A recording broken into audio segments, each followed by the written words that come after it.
magíster en investigación educativa del CIEP IDRC Canadá.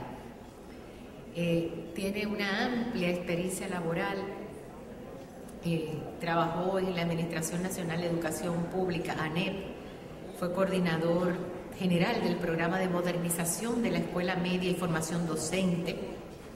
También fue coordinador general del programa de modernización de la educación secundaria y la formación docente bajo un préstamo del BID. Coordinador de la cooperación técnica del Fondo Japonés. También en el Ministerio de Guatemala. Fue asesor del proceso de transformación curricular en los niveles del ciclo básico y diversificado de la educación media. Y en la Oficina Internacional de la Educación de la UNESCO, que es donde está actualmente, ha sido consultor en desarrollo curricular y actualmente es el coordinador de los programas de construcciones de capacidades curriculares y diálogo político y especialista de programa. Es el coordinador y coautor en el diseño, gestión y seguimiento del programa de orientación a la equidad social, como son la universalización de la educación inicial, expansión de escuelas de tiempo completo y la reforma de la educación media. También coautor de la reforma institucional de la inspección del ciclo básico. Él también ha ejercido la docencia y como docente se ha desempeñado en la Universidad ORT de Uruguay, en la Oficina Nacional de Servicio Civil, en la Oficina Católica del Uruguay y en la Oficina de la República UDELAR. También ha publicado, tiene numerosísimas publicaciones y pues en la mañana de hoy su charla, como ya lo ven en pantalla, lleva por título Posicionamientos y debates curriculares contemporáneos y sus implicancias para los procesos de cambio educativo. Con ustedes, Renato Perti. Muchas gracias. Sí, muchas gracias a la Fundación, muchas gracias al presidente, a Ida, a los colegas de varios países. Realmente para nosotros, y bueno, a todos ustedes que realmente hacen a este evento un maravilloso evento. Como bien decía Sergio, creo que es un evento donde reunir a los educadores a compartir lo que nos convoca como pasión, que es la educación, creo que siempre un acto que hay que celebrar y festejar, ¿no? Es decir, no solamente llevarlo a cabo, sino apreciarlo, ¿no? Y yo creo que lo que está haciendo la Fundación Educa es ejemplar en América Latina, es pionero, es relevante, es significativo no solo para la República Dominicana, sino para la región, porque pensar los temas que ustedes están pensando en clave comparada, abierta, tratando de nutrirse de lo que pasa en el mundo, es el camino, nos parece, ¿no? Entonces también al Ministerio de Educación de la República Dominicana, a la señora ministra Josefina Pimentel y a su equipo, también agradecerles la oportunidad de estar acá, al amigo Darwin, que ha sido quien nos ha convocado, y a todo el equipo de Educa, y a todos los educadores. Bueno, es un placer estar acá y esperemos poder con ustedes compartir algunas ideas que son básicamente muy complementarias y muy vinculadas a lo que muy bien Sergio, con claridad conceptual y contundencia, nos planteó en la mañana de hoy. Nosotros vamos a trabajar el tema de currículum, fundamentalmente los posicionamientos y los debates curriculares contemporáneos, y cómo la discusión sobre el currículum nutre la discusión educativa, ¿no? Bajo el supuesto general que cuando hablamos de un currículum estamos hablando de un instrumento de la política educativa. Yo creo que ahí hay una discusión clara. El currículum es a la educación lo que en una constitución es un país. Y de alguna manera no tener una visión curricular potente, en el fondo lleva a políticas débiles educativas. Entonces hay que, de alguna manera, jerarquizar la discusión curricular para que las políticas educativas sean fuertes, sólidas, comprensivas, sustentables y con capacidad de llegar a donde ustedes tienen que llegar, que es al aula. Entonces vamos a tratar de hacer la vinculación entre currículum y educación desde esa perspectiva, tratando de aportarlo también desde un ángulo de visión mundial. Yo trabajo, como decía Aida, en la UNESCO, en la oficina de la UNESCO que está especializada en los temas curriculares que tiene su sede en Ginebra, y tratamos de ver el currículum desde una mirada global de lo que pasa en el mundo. Entonces, vamos a discutir con ustedes varios temas. Primero, y lo vamos a hacer planteando una serie de puntos que nos parecen importantes que ustedes tengan en cuenta o podrían tener en cuenta al momento de pensar esta nueva agenda educativa de un nuevo modelo de escuela. Es decir, acá por lo menos vamos a plantearles una serie de puntos de política educativa y curricular que van en esa línea. Primero vamos a hacer referencia al foco de discusión en el mundo hoy sobre reformas educativas y la visión del currículum. Después vamos a trabajar una visión de currículum y cómo se entienden los procesos de desarrollo curricular. Vamos a referirnos a algunos de los debates curriculares contemporáneos en el mundo. Y vamos a plantearles finalmente algunas orientaciones para el desarrollo de lo que llamamos un currículum inclusivo. Un currículum inclusivo es un currículum que comprende, que respeta y que responde positivamente a la diversidad de expectativas y necesidades de todos los alumnos. Los motiva, o como se dice hoy en el debate educativo más contemporáneo, los compromete en el aprendizaje. Un currículum inclusivo no es un grupo para categorías o grupos. Un currículum inclusivo es una apuesta decidida, fuerte de política educativa a personalizar la educación fundada en el respeto y en el reconocimiento de las diversidades. Nuestros discursos educativos han estado muchas veces fuertemente permeados por atender las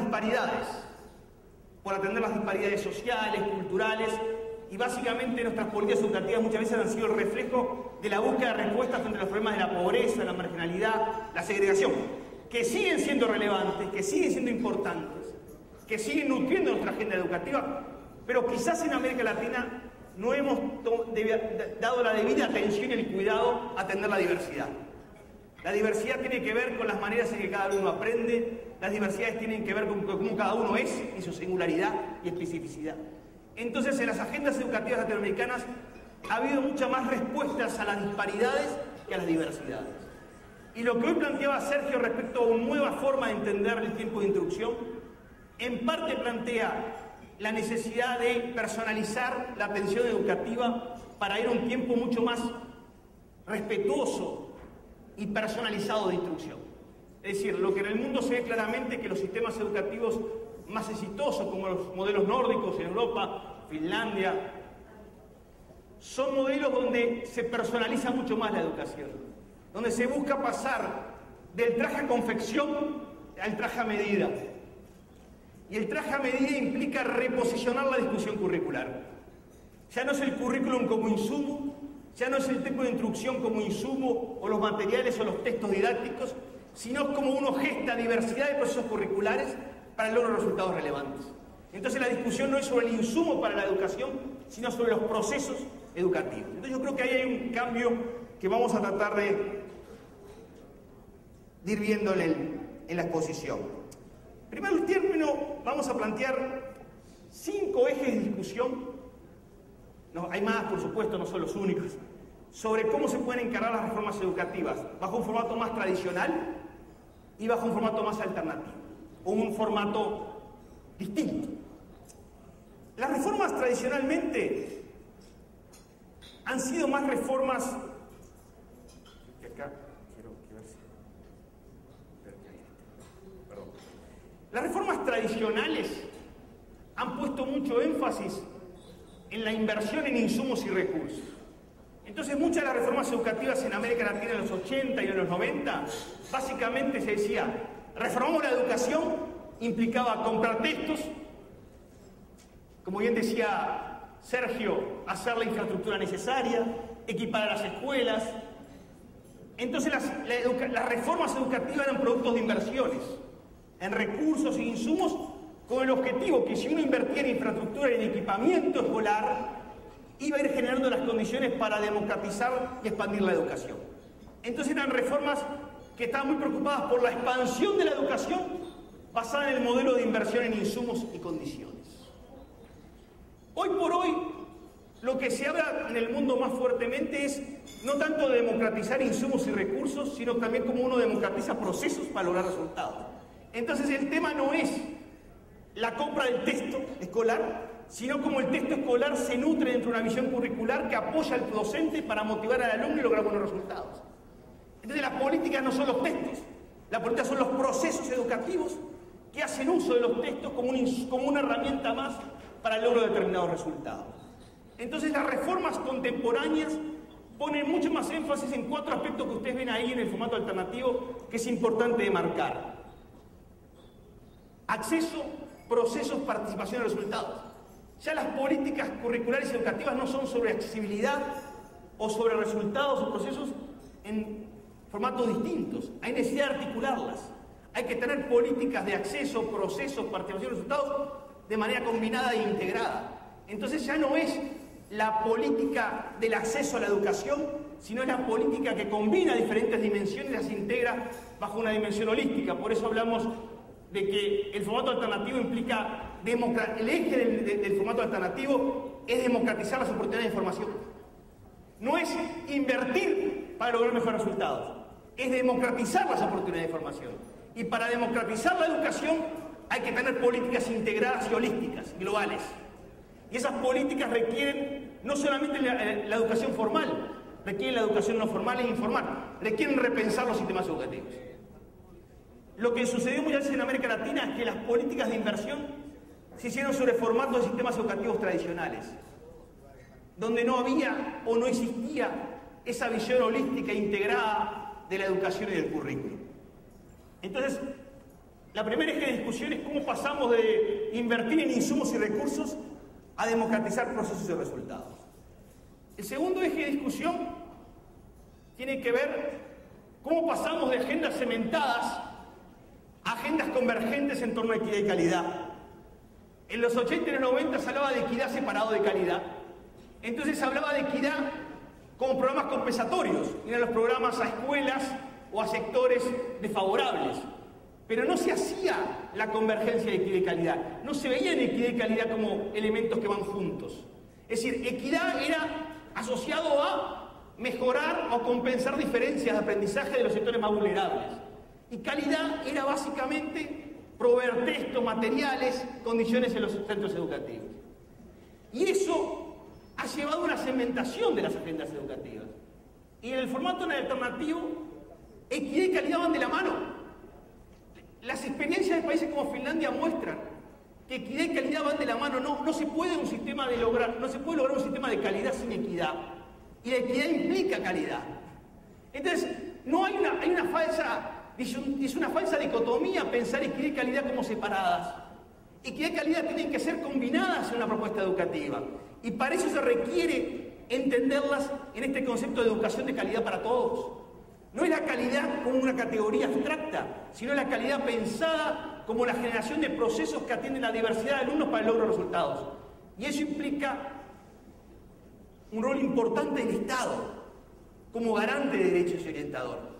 El Estado no puede estar omiso en esta función. Y durante muchos periodos en América Latina, el Estado se ha de alguna forma focalizado la atención a determinados grupos y ha debilitado su función universalista. Una agenda convergente de equidad y calidad requiere no de un Estado no de un Estado céntrico, sino requiere un Estado inteligente, con capacidad de orientar, con capacidad de articular, con capacidad de opinar, con capacidad de seguir y evaluar. Una de las experiencias claras de nuestra querida América Latina en los últimos 20, 25 años es que cuando descentralizamos la educación y el Estado perdió esa función universalista, la descentralización fue más una fuente de iniquidad que de equidad. Una buena política de descentralización requiere un Estado fuerte en orientación, requiere un Estado garante en condiciones y en equidad. Y la experiencia en América Latina es que muchas veces cuando descentralizamos fue transferir responsabilidades y el Estado de alguna forma se sintió como que en realidad ahora la responsabilidad era a nivel local, pero el Estado tenía función que cumplir en orientar, en compensar, en ayudar, en apoyar. Entonces, el eje es que todos estos países en el mundo que logran que equidad y calidad van juntas son países con estados fuertes. Estados fuertes no son estados monopólicos. Estados fuertes no son estados céntricos. Estados fuertes no son estados que monopolizan las ofertas.